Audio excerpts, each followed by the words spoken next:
નમસ્કાર. ચાલો આજે એક મસ્ત મજાની સફર પર નીકળીએ. ગાડીમાં નહીં, પણ નકશા પર. આપણે જોવાના છીએ ભારતના એ વિશાળ રાષ્ટ્રીય ધોરીમાર્ગોને જે ખરેખર દેશની જીવાદોરી છે.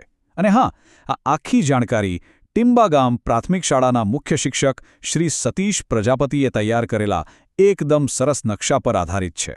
તો આ રહ્યો આપણો ગાઈડ, આપણો મેપ. આ જ નકશો આપણને ભારતની એ વિશાળ રોડ નેટવર્કની ગલી કૂંચીઓમાં લઈ જશે, ખૂણે ખૂણા સુધી. તો તૈયાર? ચાલો ત્યારે શરૂ કરીએ આ સફર. સૌથી પહેલાં આપણે વાત કરીશું દેશના બે સૌથી મોટા, સૌથી મુખ્ય કોરિડોરની. તમે એને ભારતની કરોડરજ્જુ પણ કહી શકો. બસ એવી જ રીતે આ બે હાઈવે આખા ભારતને ઉત્તરથી દક્ષિણ અને પૂર્વથી પશ્ચિમ સુધી જોડી રાખે છે. હા, તો આ જ છે આપણા બે મુખ્ય કોરિડોર. એક છે ઉત્તર-દક્ષિણ કોરિડોર અને બીજો પૂર્વ-પશ્ચિમ કોરિડોર. આનાથી જ આપણા આખા નેટવર્કનો પાયો નખાયો છે. ચાલો હવે સૌથી પહેલાં નજર નાખીએ NH-44 પર. જરા વિચારો, એક એવો રસ્તો જે છેક ઉત્તરમાં શ્રીનગરના બરફથી છવાયેલા પહાડોથી શરૂ થાય છે અને આખા દેશને પાર કરીને સીધો દક્ષિણના છેડા પર કન્યાકુમારીને સમુદ્ર કિનારે પૂરો થાય છે. વાહ! આ છે ભારતનો સૌથી લાંબો નેશનલ હાઈવે.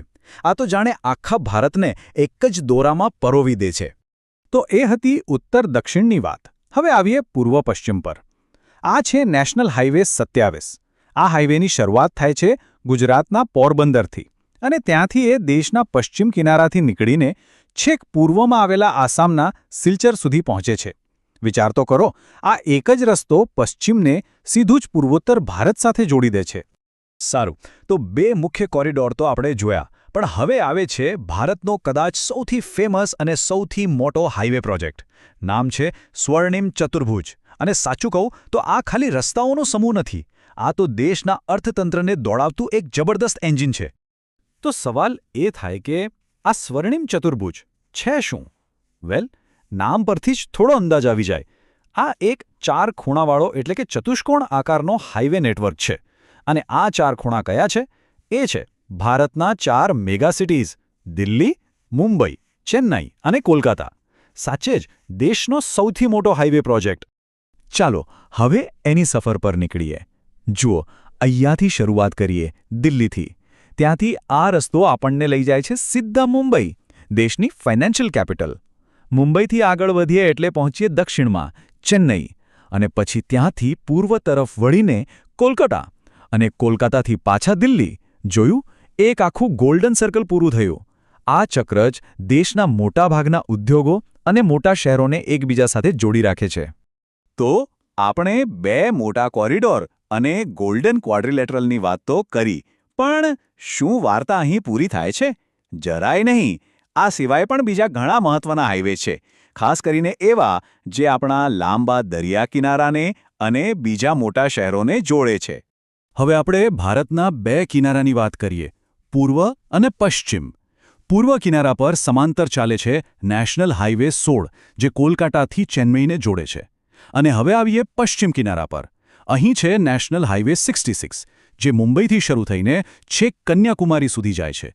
આપણા જે બંદરો છે, જે દરિયાકાંઠાના શહેરો છે, એ બધા માટે તો આ બંને હાઈવે લાઇફલાઇન જેવા છે. અને છેલ્લે બીજા બે મહત્વના આંતરિક હાઈવે પર પણ એક નજર કરી લઈએ. એક છે NH-48. આ દિલ્હીને સીધું ચેન્નઈ સાથે જોડે છે. હા, આ સ્વર્ણિમ ચતુર્ભુજનો જ એક મુખ્ય હિસ્સો છે. અને બીજો છે NH-52. આ તો છેક પંજાબના સંગરૂરથી નીકળીને દેશના મધ્ય ભાગમાંથી પસાર થતો કર્ણાટકના અંકોલા સુધી પહોંચે છે. તો આ બધા હાઈવે જોયા પછી એક વાત તો નક્કી છે, આ ખાલી ડામર કે કોન્ક્રીટના રસ્તા નથી. આ તો આપણા દેશની ધમનીઓ છે. એવી ધમનીઓ જેમાં વેપાર, સંસ્કૃતિ, વિચારો અને કરોડો લોકોનો પ્રવાહ 24 કલાક વહેતો રહે છે. આ જ તો છે જે દેશને એક રાખે છે અને આગળ વધારે છે. આખું નેટવર્ક જોયું, ઉત્તરથી દક્ષિણ, પૂર્વથી પશ્ચિમ. હવે સવાલ એ છે કે જો કોઈને ભારતની સડકો પર નીકળવું હોય તો પોતાની સફર ક્યાંથી શરૂ કરવી?